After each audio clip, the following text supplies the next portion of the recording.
आज हम सबसे पहले देख रहे हैं इलेक्ट्रिक फ्लक्स। इलेक्ट्रिक फ्लक्स का मतलब होता है total number of electric lines of force passing through a surface normally. मतलब सपोज यदि ऐसी कोई सरफेस है, इसको हमने इलेक्ट्रिक फील्ड में रखा है, तो जितनी इलेक्ट्रिक लाइंस ऑफ फोर्स इसमें से पास करती हैं नॉर्मली मतलब परपेंडिकुलर डायरेक्शन में, इसको हम बोलते हैं इलेक्ट्रिक फ्लक्स। डिनोट करते हैं इसको अपन फाई ई से, इलेक्ट्रिक फ्लक्स। सपोज यदि इलेक्ट्रिक फील्ड का डायरेक्शन, अभी इलेक्ट्रिक फील्ड का डायरेक्शन ऐसा था सरफेस के साथ परपेंडिकुलर। सपोज यदि इलेक्ट्रिक फील्ड सरफेस के साथ परपेंडिकुलर नहीं है, तब कैसे निकालते हैं फ्लक्स, वो देखें। सपोज जैसे ये सरफेस है, सरफेस के ऊपर बनाया परपेंडिकुलर ये है ds वेक्टर। सरफेस ऐसी, उसके ऊपर बनाया गया परपेंडिकुलर ऐसा 90 डिग्री पे। जबकि इलेक्ट्रिक फील्ड जो है वो मान लो ऐसी है, ये इलेक्ट्रिक फील्ड का डायरेक्शन है। अब हम इलेक्ट्रिक फील्ड के दो कंपोनेंट्स लेते हैं। सपोज ये एंगल है थीटा। हमने इलेक्ट्रिक फील्ड के दो कंपोनेंट लिए, इस डायरेक्शन में हो जाएगा ई कॉस थीटा, इसके परपेंडिकुलर डायरेक्शन में हो जाएगा ई साइन थीटा। ये इलेक्ट्रिक फील्ड के दो कंपोनेंट्स हो गए।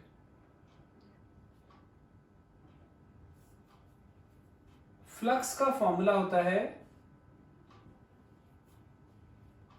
Electric field multiplied by surface का एरिया, E इंटू ए। ये तब if electric field is perpendicular to the surface, यदि इलेक्ट्रिक फील्ड सरफेस के साथ परपेंडिकुलर है तो यूनिट क्या हो जाएगी इसकी। इलेक्ट्रिक फील्ड अपन ने पढ़ा था formula F equal to Q E होता है, तो वहां से E हो जाएगा F अपॉन क्यू, मतलब न्यूटन पर कूलम इंटू ए है एरिया मीटर स्क्वायर। तो इलेक्ट्रिक फ्लक्स की यूनिट होती है न्यूटन मीटर स्क्वायर पर कूलम। ये तब था जब इलेक्ट्रिक फील्ड सरफेस के साथ परपेंडिकुलर। इस केस में इलेक्ट्रिक फील्ड सरफेस के साथ परपेंडिकुलर नहीं थी, तो हमें क्या करना पड़ेगा, इसी फॉर्मूले में हम इलेक्ट्रिक फील्ड का वो कंपोनेंट लेंगे जो सरफेस के साथ परपेंडिकुलर है। तो इलेक्ट्रिक फील्ड का देखें कौन सा कंपोनेंट सरफेस के साथ परपेंडिकुलर जा रहा है, तो इलेक्ट्रिक फील्ड का ये वाला component E cos theta surface के साथ परपेंडिकुलर है। तो जहां पर फ्लक्स के फॉर्मूले में E आता था, उसकी जगह आएगा E cos थीटा। तो फ्लक्स आ गया E cos theta into area. Suppose ये जो पूरा सरफेस है, यदि उसका एरिया है, मान लो एक छोटे से पोर्शन का एरिया है ds, तो यहां हो जाएगा ds। अब यदि छोटा सा पोर्शन लिया है तो उससे जाने वाला इलेक्ट्रिक लाइंस ऑफ फोर्स भी कम होंगे, फ्लक्स भी कम होगा, तो उस छोटे से फ्लक्स को हमने नाम दे दिया d फाई। ये इस पूरी सरफेस के एक छोटे से पार्ट में से जाने वाला फ्लक्स आ गया। ठीक है, E की जगह पर हमने वो कंपोनेंट लिया इलेक्ट्रिक फील्ड का जो इस छोटी सरफेस के साथ परपेंडिकुलर था, E cos theta into A की जगह पर एरिया, इस छोटे रीजन का एरिया ds। क्योंकि एरिया छोटा लिया है तो वहां से जाने वाला फ्लक्स की वैल्यू भी छोटी होगी, उस छोटे फ्लक्स को हमने लिखा d फाई। तो ये d फाई का फॉर्मूला बन गया। इसको मैं यूं लिख सकता हूं, E ds cos थीटा अब तुमने पढ़ा है ए डॉट बी होता है वेक्टर में ए बी कॉस थीटा, तो ये जो E D S cos theta इसको अपन वेक्टर फॉर्म में लिखेंगे तो वो जाएगा E vector dot D S vector, तो डी फाई ई आ गया ई डॉट डी एस। ये वो फ्लक्स आया जो इस छोटे रीजन में से जा रहा है। यहां से टोटल फ्लक्स निकालना है यदि इस पूरे सरफेस में से जाने वाला, तो इसको इंटीग्रेट कर लेंगे। तो टोटल फ्लक्स होता है integration E dot D S, ये टोटल फ्लक्स आ गया। यदि ये सरफेस क्लोज्ड है, for a closed surface, closed surface ऐसी होती है जो बंद होती है, जैसे एक बॉल है ये क्लोज्ड हो गई, ठीक है। एक प्लेट ओपन सरफेस होगी, बॉल ऐसी क्लोज्ड सरफेस होगी। तो किसी क्लोज्ड सरफेस के लिए अपन इसी फ्लक्स को ऐसे लिखते हैं, इंटीग्रेशन में ये सर्कल बना देते हैं जो इंडिकेट करता है क्लोज्ड सरफेस को, ई डॉट डी एस। ये आ गया इस पूरे रीजन में से जाने वाला टोटल इलेक्ट्रिक फ्लक्स। अब एक बहुत इंपॉर्टेंट लॉ है बच्चों, ये है गॉस लॉ। गॉस लॉ का स्टेटमेंट समझें, total electric flux passing through a closed surface is 1/epsilon naught times the charge enclosed by the surface। मतलब ये कि एक क्लोज्ड सरफेस लेनी है। जैसे मान लो अपन ने एक स्फीयर लिया, इस स्फीयर के सेंटर पे एक चार्ज है Q, ये स्फीयर का रेडियस है सपोज R। अब अपन को ये पता है कि ये जो चार्ज Q है वो यदि हम यहां पर एक +1 कूलम का चार्ज रखें तो उसको रिपेल करेगा। जिस डायरेक्शन में रिपेल करेगा वही इलेक्ट्रिक फील्ड का डायरेक्शन होता है। तो यहां से इलेक्ट्रिक लाइन ऑफ फोर्स ऐसी जाएगी जो इलेक्ट्रिक फील्ड का डायरेक्शन बताएगी।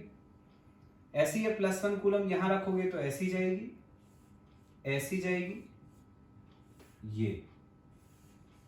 ये जितनी इलेक्ट्रिक लाइंस ऑफ फोर्स इसमें से निकल रही हैं, ये सब 90 डिग्री पर निकल रही। तो ये जितनी इलेक्ट्रिक लाइंस ऑफ फोर्स इसमें से निकल रही हैं नॉर्मली, मतलब परपेंडिकुलर डायरेक्शन में, हमने बोला था इसी को इलेक्ट्रिक फ्लक्स। गॉस लॉ इसी इलेक्ट्रिक फ्लक्स की वैल्यू बताता है। गॉस लॉ क्या कहता है कि जितना इलेक्ट्रिक फ्लक्स इसमें से निकल रहा है वो किसके बराबर होता है, 1/epsilon naught times the charge, वो चार्ज जो इस सरफेस ने अपने अंदर बंद किया है। तो देखिए कितना चार्ज इस सरफेस ने अपने अंदर बंद किया हुआ है, Q। तो फ्लक्स होता है 1/epsilon naught into Q,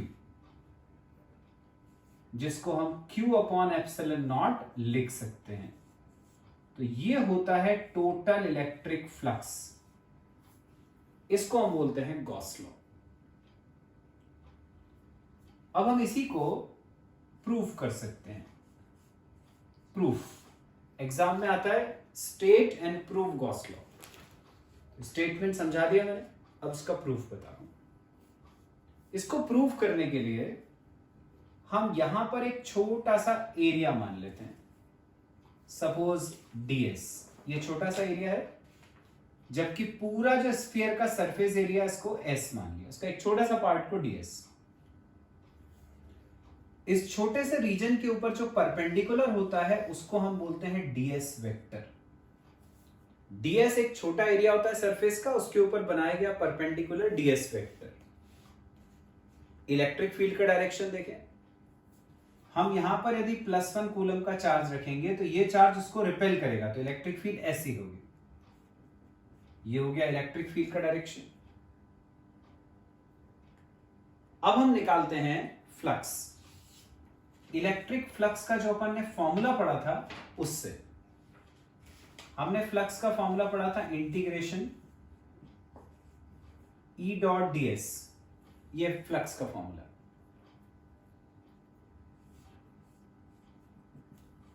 A dot B का फॉर्मूला लगा देते हैं, ए बी कॉस थीटा, तो ये हो जाएगा E ds कॉस थीटा।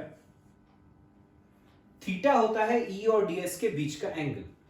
अब देखें E और ds के बीच का एंगल क्या है, दिख रहा है तुम्हें कि E और ds एक ही डायरेक्शन में जा रहे हैं, एक ही डायरेक्शन में जा रहे हैं, मतलब इनके बीच में कोई एंगल नहीं बन रहा। थीटा 0 हो गया,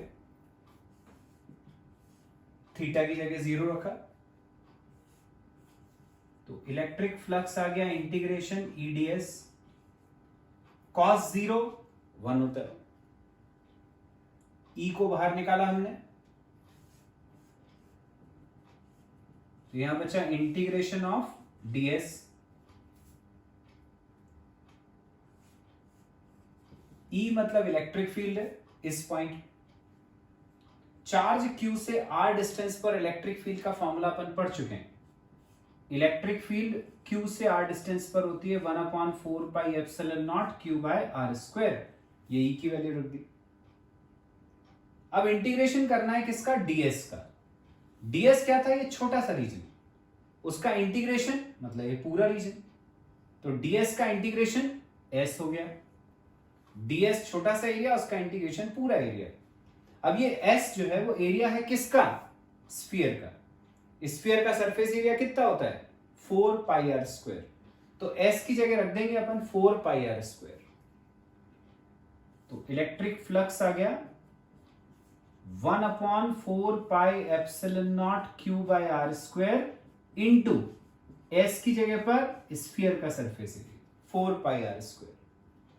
ये 4 पाई r स्क्वायर से ये 4 पाई r स्क्वायर कट गया, तो फ्लक्स की वैल्यू आ गई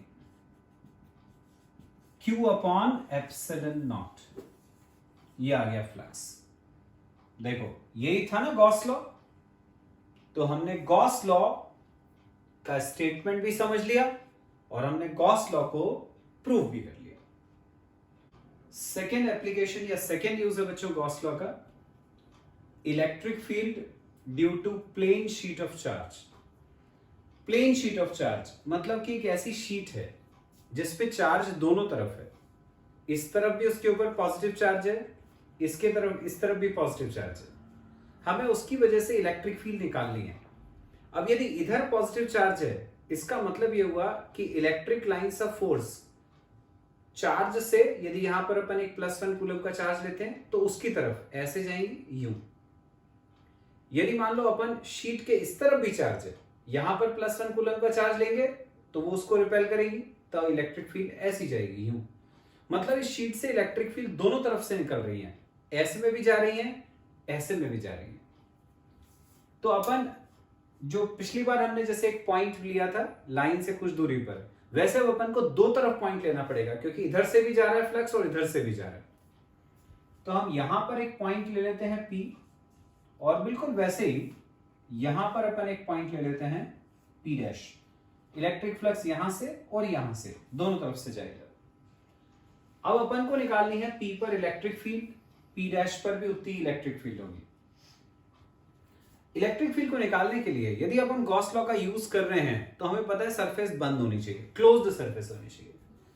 तो अपन को क्या करना है, क्लोज सरफेस बनानी है, ऐसी क्लोज सरफेस जो P और P' दोनों से पास करे।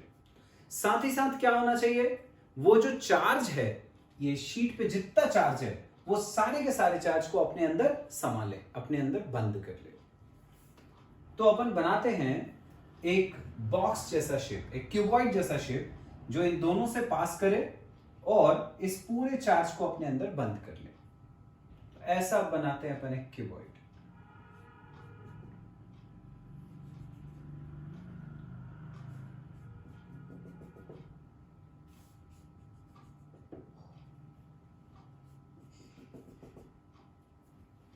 ऐसे हमने एक बॉक्स जैसा शेप बनाया।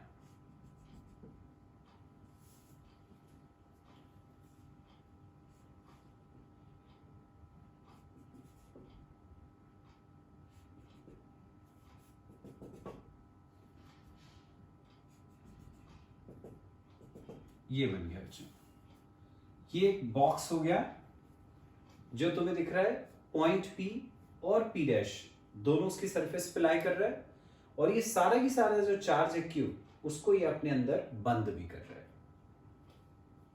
यहां पर हमने एक छोटा सा एरिया मान लिया ds,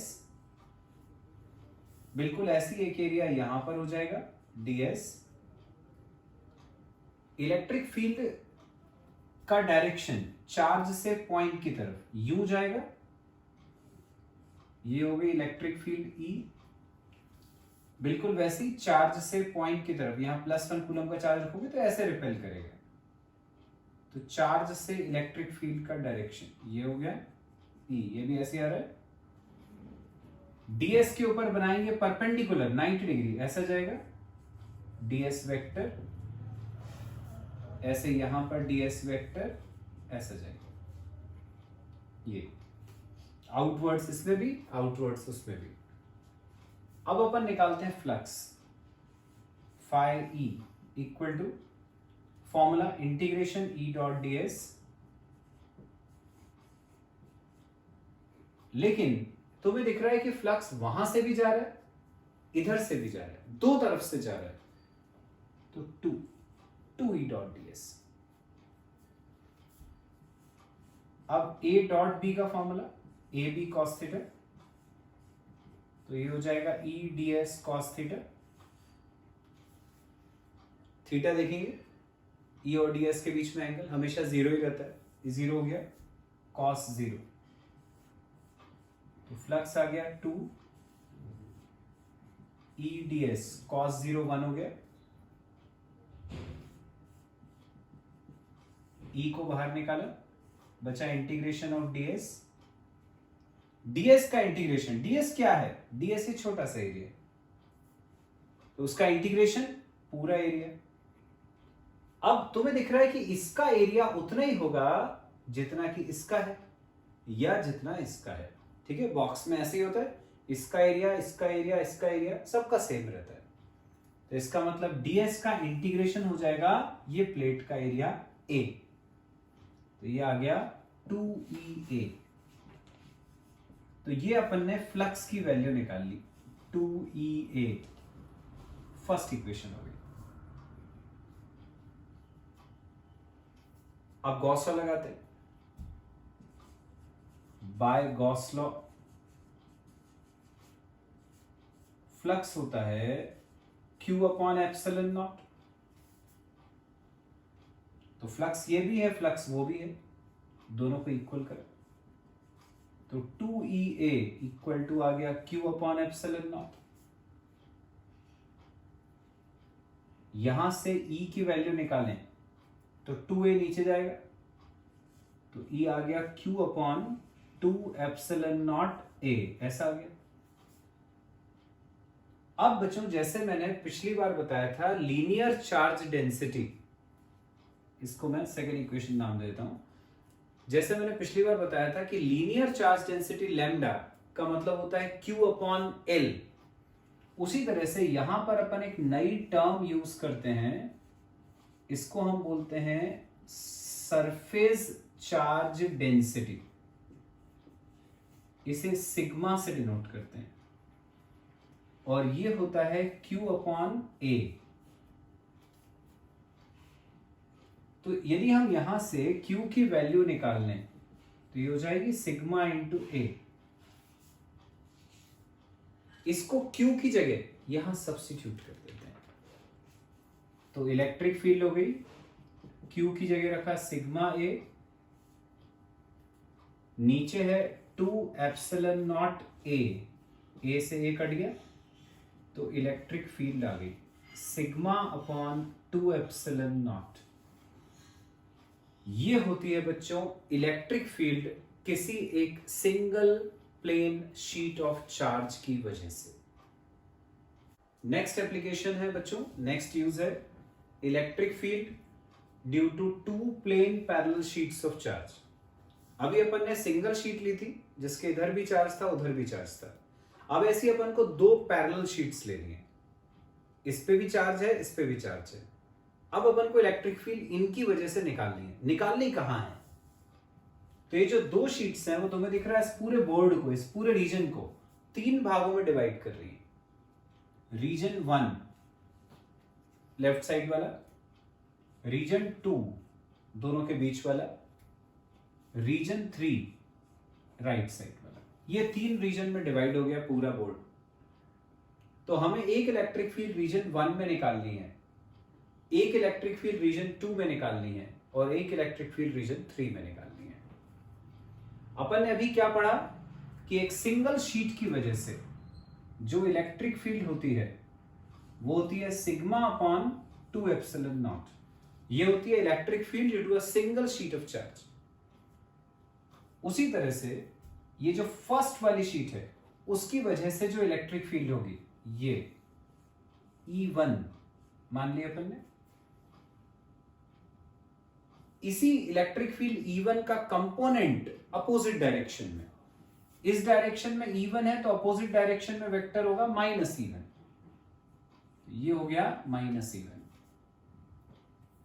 सिमिलरली इसकी इलेक्ट्रिक फील्ड ये E2, तो अपोजिट डायरेक्शन में उसका कंपोनेंट -E2। E1 और E2 की वैल्यूज ये वाले फॉर्मूले से, E1 फर्स्ट शीट की वजह से जिसका सिग्मा सिग्मा ए है तो हो जाएगा sigma A upon 2 epsilon not. E2 second sheet की वजह से जिसका सिग्मा सिग्मा बी है तो हो जाएगा sigma B upon 2 epsilon nought. ये दो इलेक्ट्रिक फील्ड्स आ गई। अब मैं निकालता हूं सबसे पहले रीजन 1 में इलेक्ट्रिक फील्ड इन रीजन 1 यहां पे। तो हम ये देखेंगे कि ऐसे कौन कौन से इलेक्ट्रिक फील्ड के वेक्टर्स हैं जो रीजन 1 की तरफ आ रहे हैं। रीजन 1 की तरफ आ रहा है -E1 और -E2। तो इलेक्ट्रिक फील्ड इन रीजन 1 हो गई -E1 -E2। वैल्यू रखते हैं -E1 की जगह ये sigma A upon 2 epsilon nought minus E2 की जगह ये sigma B upon 2 epsilon nought -1 upon 2 epsilon nought cut गया, बचा sigma A plus sigma B. ये हो गया इलेक्ट्रिक फील्ड इन रीजन 1। अब हम निकालते हैं दोनों शीट्स के बीच का जो रीजन है रीजन 2, उसमें इलेक्ट्रिक फील्ड इन रीजन 2। इसमें हम देखें तो E1 का पॉजिटिव पार्ट आ रहा है जबकि E2 का नेगेटिव पार्ट आ रहा है। तो ये हो जाएगा E1 minus E2।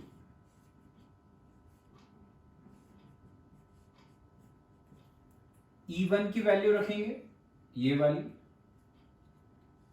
Sigma A upon 2 epsilon nought minus E2 की वैल्यू ये sigma B upon 2 epsilon nought. 1 upon 2 epsilon nought common, अंदर बचेगा sigma A minus sigma B. ये हो गई electric field in region 2। Region 3 में निकालेंगे। रीजन 3 देखिए कौन कौन से वेक्टर हैं जो रीजन 3 की तरफ जा रहे हैं। ये जा रहा है +E1 और ये जा रहा है +E2। तो इलेक्ट्रिक फील्ड इन रीजन 3 हो जाएगी E1 + E2।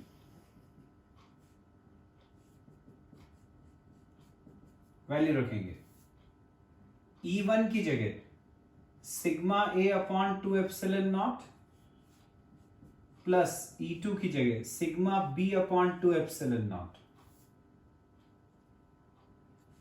1 upon 2 epsilon nought common, अंदर बचेगा sigma A plus sigma B. ये हो गया इलेक्ट्रिक फील्ड इन रीजन 3। आ गए तीनों रीजन की इलेक्ट्रिक फील्ड्स। अब इसमें कुछ स्पेशल केसेस हैं वो देखेंगे अपन। Special cases. Case number 1, if sigma A equal to sigma B equal to sigma, तो मान लिया अपन ने कि सिग्मा ए और सिग्मा बी दोनों सिग्मा के बराबर हैं, तब देखें क्या हो जाएगा। तो दोनों की जगह सिग्मा रख देंगे अपन, तो सिग्मा प्लस सिग्मा 2 सिग्मा, 2 से 2 कट जाएगा, बचेगा सिग्मा अपॉन एप्सिलॉन नॉट। तो इलेक्ट्रिक फील्ड इन रीजन 1 आ गई sigma upon epsilon nought. Electric field in region 2 निकालेंगे, सिग्मा ए सिग्मा बी दोनों को सिग्मा रखना है हमें, यहां रखा sigma minus sigma 0, 0 upon anything is 0, तो रीजन 2 में इलेक्ट्रिक फील्ड 0 आ गई। रीजन 3 में निकालेंगे, सिग्मा ए सिग्मा बी दोनों की जगह रखा सिग्मा, तो ये हो जाएगा 2 सिग्मा, 2 से 2 कट जाएगा, तो इलेक्ट्रिक फील्ड इन रीजन 3 आ गई सिग्मा अपॉन एप्सिलॉन नॉट। तो ये बच्चों अपन ने तीनों रीजन में इलेक्ट्रिक फील्ड्स पता कर ली। तब जब सिग्मा ए और सिग्मा बी दोनों सिग्मा के बराबर है। अब दूसरा स्पेशल केस लेते हैं, if sigma A equal to sigma while sigma B equal to minus sigma. Sigma A को सिग्मा लेना है, सिग्मा बी को माइनस सिग्मा। अब निकालते हैं इलेक्ट्रिक फील्ड इन रीजन 1। तो यदि सिग्मा ए को प्लस सिग्मा और सिग्मा बी को माइनस सिग्मा लोगे, तो यहां सिग्मा और ये माइनस सिग्मा कट जाएगा 0, तो इलेक्ट्रिक फील्ड इन रीजन 1 0। ऐसे ही तुम्हें यहां से समझ में आ रहा है, देखो रीजन 3 में यदि यहां सिग्मा और ये माइनस सिग्मा रखोगे तो वो भी कट जाएगा, तो वो भी 0। तो इलेक्ट्रिक फील्ड इन रीजन 1 और रीजन 3 ये दोनों 0 हो गए। रीजन 2 में देखें, सिग्मा ए की जगह रखा सिग्मा माइनस, सिग्मा बी की जगह रखा minus sigma, sigma minus minus sigma तो प्लस हो जाएगा 2 सिग्मा, 2 से 2 कट जाएगा। तो इलेक्ट्रिक फील्ड इन रीजन 2 ये हो गई सिग्मा अपॉन एप्सिलॉन नॉट। ये वाला बच्चों एक बहुत इंपॉर्टेंट केस है, ये इलेक्ट्रिक फील्ड इन रीजन 2 जब सिग्मा ए सिग्मा और सिग्मा बी माइनस सिग्मा है, ये बहुत इंपॉर्टेंट है, आगे कई जगह अपने को काम आने वाला है। ठीक है, इसको कैसे याद रखना है अपन को कि हमने एक प्लेट पे पॉजिटिव चार्ज दिया, प्लस सिग्मा है मतलब अपन ने एक प्लेट को पॉजिटिव चार्ज दिया है, दूसरे पे माइनस सिग्मा है इसका मतलब दूसरे को नेगेटिव चार्ज दिया है। रीजन 2 कौन सा था? बीच वाला। तो यदि दो प्लेट में एक को पॉजिटिव और एक को नेगेटिव चार्ज देते हैं तो उनके बीच का जो रीजन है वहां पर इलेक्ट्रिक फील्ड की value sigma upon epsilon not होती है। ये एक बहुत इंपॉर्टेंट रिजल्ट है जो आगे अपन को कई जगह काम आने वाला है।